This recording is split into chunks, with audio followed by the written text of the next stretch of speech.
11 years in showbiz, ano pa, sa dami na nang sabi mo na ipakita mo na, ano pa yung, kung tatanungin ka ngayon, ano yung gusto mo? Kung ikaw gagawa ng character project, ano yung wish?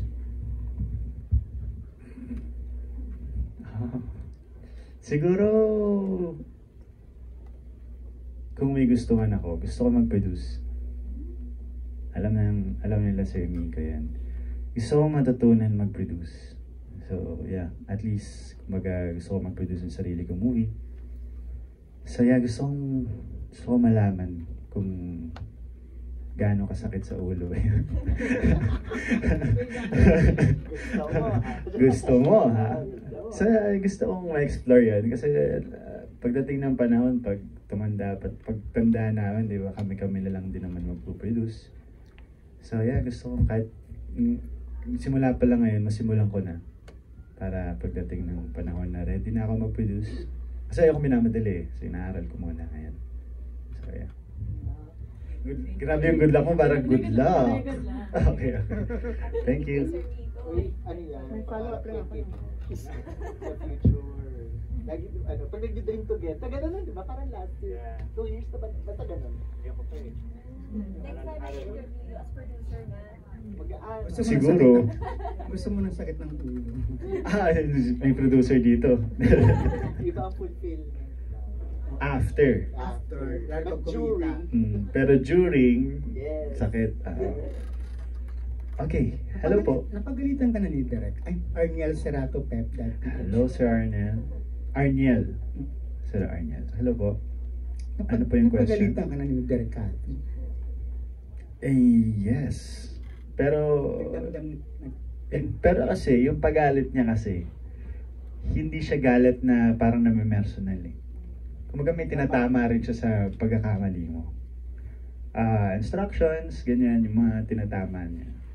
At maintindihan mo bilang aktor, bilang nandun ka, bilang tatrabaho ka, hindi mo siya mamasamayan kahit na medyo tampalasan yung bunganga ni Direk, di ba? Hindi mo mamasamayan kahit mura-murahin, ganyan. Hindi. Kasi pagka sinabi niya yun, kapag kinorek ka niya, doon mo malalaman na may care siya sa performance mo. So, appreciate mo na lang. Ayaw niya lumabas na pangit yung eksena. Of course, sino ba namang hindi, di ba? I mean, lahat, we all have the same goal. Gusto namin maparating yung mensahe na maayos, di ba? Gusto namin marami makarelate. At saka, ano yan eh, yung movie, panghabang buhay yan eh. Hanggang sa tumanda kami, makikita. Nandiyan pa rin yan, di ba? So, one time, big time, ayusin na natin. Ganun siya eh. Yan. Anong preparation mo bago yung premiere ng movie? Nagdadasal ka ba kung saan-saan? Yes! Yun yung ginawa ko ngayon, na nag-October. Binibili kasi ang ticket eh. Hindi na katulad ng TV na, di ba? Simula bata pa lang ako, madasali na ako. Kasi lumaki ako sa dito kong pare. So, every time na may sinisimulan ako, nagsisimba ako. At kapag katapos nun, nagsisimba rin ako. Like, ginawa ko ngayon for celebration ng birthday ko, and at the same time, gusto ko pasalamat sa lahat ng blessings and gusto ko ipagdasal yung MGV. So, nag-tour ako sa Rome. Pinuntahan ko yung 4 na holy doors, pero nakatatlo lang ako. Kasi may dinner ako. Nakatatlo ako, and then nag-Lourdes ako, nag-confess ako. Gusto ko yun. Gusto ko yung nagpupunta sa mga bagong simbahan. Kasi may libreng healing. So yun, pinagdasal ko yung MGB, of course. Yung success ng, hindi lang yung pelikula, kundi success namin lahat. Of course, after ng pelikula. So, ayan. Yeah. Kailangan sa lahat ng ginagawa mo, nandiyan yung Panginoon. Parang nasa iyo na ang lahat. Ano pang kulang? Kulang? Love life. Sa ngayon, walang kulang sa buhay ko. Parang sobra-sobra yung natatanggap kong biyaya sa Panginoon. So, salamat. Pasasalamat lang talaga. Punong-puno ng pasasalamat yung puso ko. Ayun, siguro ano na lang. Huwag mo na niyang kunin lahat ng importante sa buhay ko. Kasi ngayon ko palang nare-realize na kailangan ko mag-spend time with them. So, yeah. thank you and good luck. Thank you. Mas malalim yung good luck mo. Good luck. Yes, we also have a question from someone from Mega Kapamilya. Correct? Ayan. Hello. Kayo ba yung nasa Twitter na? Oh, siya. Hindi naman ako nambaba sa Twitter. Wala naman sinabi. Pero yeah, nasa Twitter naman. Mga out. Yeah. Anyways, congratulations Joshua. Sobrang ganda nito. Napanood mo na? Yung mga trailer. Okay. Parang sa trailer pa lang nakakaiyak na. Si Kane watched it na yesterday. Sorry, sumingit ako. Si Kane, or head of Corpcom, was able to watch it along kasama last week. Sir Kane, head of Corpcom. Hello po. We watched it here. Daming umiyak. Oh. Galing. Pero ikaw, sir, umiyak po kayo. Pinigilan. The voice. Ang hirap pigilan mahirap pigilan yung iyak ha. I think kailangan mo i-release yan. Sige nga. Sorry. Okay lang, pero sana magkaroon tayo ng tissue sa cinema, di ba? Oo, dahil pagpasok pa lang may tissue na, no? Sabihin ko nga kay Sir Mix. Sa premiere meron. Okay Ay, na. hindi na natin kaya supplyan lahat ng sinihan sa Pilipinas. Pero, we try. Yan yung pakulo nyo sa premiere. Yeah. Okay, nice. Alright, Joshua. Alam natin, sinabi mo na rin na naging close mo lahat ng cast dito. And I don't know kung first time mo sila makatrabaho, pero sino yung yung talagang naging ka-close mo doon sa Pamilya Facundo? Alam mo, parang lahat sila. Parang same level of closeness. Parang it's a tie. Parang lahat sila napalapit talaga sa akin. Lahat sila komportable ako. Gusto ko sila. Miss ko na sila actually. Meron nga kaming group chat palagi. Nag-updatean kami kahit tapos na yung kahit tapos na yung movie. Si Piolo nag-update na ginagawa niya na yung Manila's Finest. Diba? Ako nandun ako sa Morocco, ginagawa ko yung So, updatean kami. Iba yung closeness namin. Ito nga, magkikita-kita na ulit kami. So, good luck. Good luck sa inyo. Naghahandaan namin physically. Physically, yeah. Excited kami kasi first time nila on the 11th. They'll be together. Yes, the only time oo. that they'll be together. Oo. Busy kasi lahat eh. Si Bel, lalo si Bel, no? Busy. Okay. Yeah. Pero okay yan. Good problem. Ang saya ng bonding nyo. Nakikita namin sa mga videos, lalo na sa IG. Marami pa akong i-upload. Abangan nyo na. Abangan namin yun. Yeah. And nakita ko rin kung gaano ka-close sa nanay mo, si Maricel Soriano. And personally, Joshua, what's your core memory or pinaka gustong memory kasama yung mom mo or yung lola mo? Kasi I think yung core memory ko with my lola ay yung time na, kasi sa kanya ako lumaki. Sa tito ko pare, silang dalawa yung nagpalaki sa akin hanggang high school. Nasa kanila, nasa poder nila ako. I think every moment with my lola is, lalo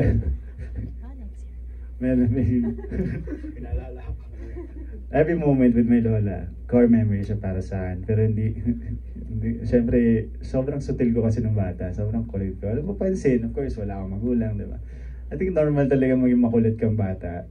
Yung time na tumalon ako sa gate, sumabit ako sa parang sumabit yung tiyan ko, so dugo yung ganto ko. Buti hindi nabutas. Tapos naalala ko lang pinapagalitan niya.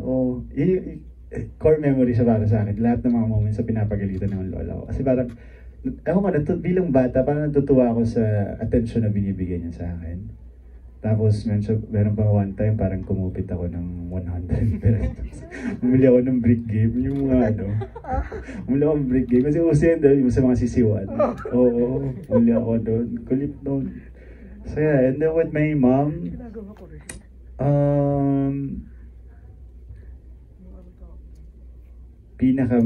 core memory ko sa kanya, of course, yung after na nung PBB, nung nagkaroon na ng kumbaga naayos na namin yung problema. Kasi before, nagkaroon kami ng problem eh. Ayun, I think yun. Kasi parang every Christmas magkakasama kami. Kaya kasi hindi naman palagi magkakasama kayo kasi busy rin kayo sa mga kanya-kanya yung buhay. So, yun. Yun yung mga moments na tinitreasure ko talaga. Yung mga Christmas, birthdays. So, yeah. And for my last question, kasi natanong din to sa mga co-star mo sa MediaCon, sino yung gusto mong ma-meet? And sino rin yung gusto mong mag-greet? And sino or ano yung gusto mo naman i-buy? Ma-meet kahit sino. Yeah.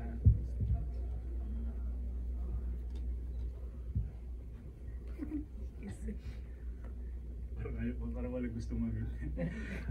Meet. Gusto ko ma-meet na ulit yung pamilya ko, the Facundos, of course. Kamiss ko sila. Isang buwan din ako nang wala. I-greet.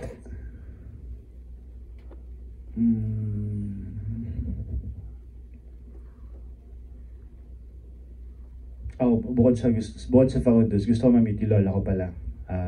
Tagal na. Hi lola, ako nanonood ka.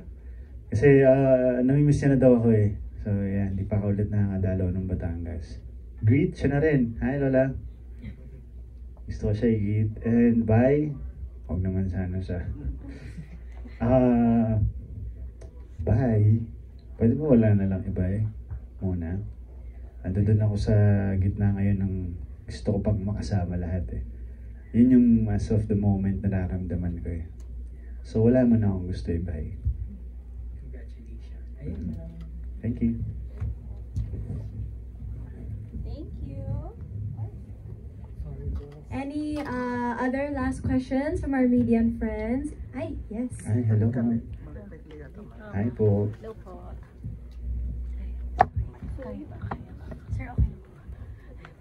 Ano po pangalan? Opo, I'm Hannah po from Inquirer. So, first of all, congratulations, Joshua. Thank you. So, yung first question ko is, natanong din kasi ito sa MediaCon. So, what if dumating yung moment na nawala sa'yo yung pinakamamahal mo sa buhay?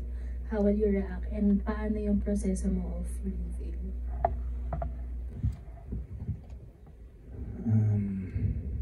Sanay naman ako. Anda, joke lang. It's a bitter swallow to take. Diba parang, pero wala eh, kailangan mong tanggapin eh. Diba?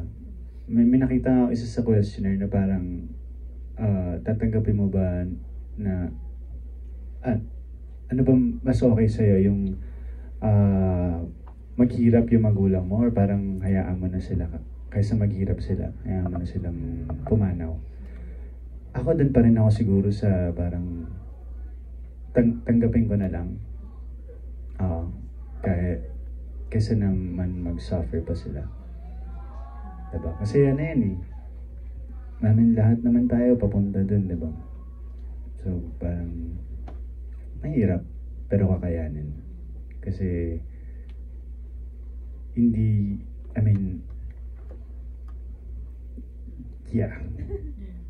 mahirap, pero kakayanin. Yeah. Sige, so last for me kasi syempre aware naman po tayo na hindi lahat tayo close sa families natin. Meron din mga tao na broken ng family. Pero bakit nila kailangan pa rin panoorin yung meet, greet and buy? Bakit? Kasi syempre 'di ba may mga iba kapag nakita na happy families na-trigger sila or parang Oo nga eh. Yeah. Sabi ko parang hirap magpapasok sa sinihan. Pero masaya to, okay? Hindi ka lang iiyak dito. Huwag mo expect na iiyak ka, di ba? Bigyan mo ng chance yung pelikula namin. Kasi masaya siyang experience kasama yung pamilya mo. It's a shared memory din, di ba? Pwede nyo maalala na nanood tayo ng meet and greet pa, di ba? Together, di ba? And at the same time, masaya din siya kasama yung friends mo. Yeah, family mo. Yeah. So yeah, bigyan nyo ng chance. Maganda yung pelikula. Diba? Dami mong matututunan, dami nyong ma-realize, and malay mo, kung hindi ka malambing na tao, maging malambing ka bigla. Sa magulang mo, diba? So yeah. Siguro final follow-up for me, ano yung family para sa'yo? Ano po? How can you define a family? Family is love. Family for me is everything. Yun yung parang yun lang yung memories mo with your family. I think yun lang yung pwede mong madala sa hukay. Hukay. So yeah, parang ganun. Yeah. Thank you so much, Josh. And Lalo na sa ating mga Pilipino, di ba? Very family-oriented tayo lahat. Grabe yung kultura ng pamilya sa atin. So, yeah. Para sa inyo to, guys. Be greeted by... Yes, perfect. And I love that you mentioned na pwede din you can watch with friends. Kasi parang, diba, sila yung mga chosen family din natin, diba? So, and malay natin, it would make us want to reconcile with yung mga family members natin. Pwede, yeah. Pero, ayan, any last questions? Yes. Hello po. Anong taga-Star Cinema ka? Yeah, I'm from Star Cinema. So, I'm Anna. Hello, Anna. Star Cinema. I just have a question. You previously worked with Belle, right? Dun sa Love You to the Stars. Love You to the Stars. So, you know, working with her again, ano po yung reaction nyo nung nalaman nyo? And how is it different from working with her nung sa Love You to the Stars and Black? Alam mo, nasabi ko sa kanya, sabi ko ibang-iba ka nung Love You to the Stars sa ngayon. Nung Love You to the Stars kasi, sobrang tahimik niya na tao. As in, parang kung hindi mo siya kausapin, hindi kanya kausapin. Parang ganun siyang tao nung Love You to the Stars. But right now, siya yung nagsisimula ng usapan. Siya yung madaldal, siya yung makulit. Mas makulit pa siya sa akin ngayon. And, na-appreciate ko siya. Sobrang niyang maalaga sa amin lahat. Yeah. Thank you. Thank you. Alam mo naman na exciting kapag pati yung Star Cinema mismo nagtatanong din ng questions. But yes, thank you. I want to thank all of our media and friends for joining us. Everyone on the live stream, thank you so much. And Joshua, thank you also so much. Yes, thank you. Gusto ko pasalamat. Thank you po sa lahat sa pagbibigay ng oras. And pakitulungan nyo na lang po kami mag-promote. Sana po tag nyo na lang din ako para ma-repost ko. So yun, thank you very much. And sa lahat na nanonood sa live, thank you po. Maraming salamat. And ayun, good night. Good night na ba? Wala pa. Naman. Sige po. So i-quote nyo po. I-repost ni Joshua lahat. But once again, thank you so much. This is going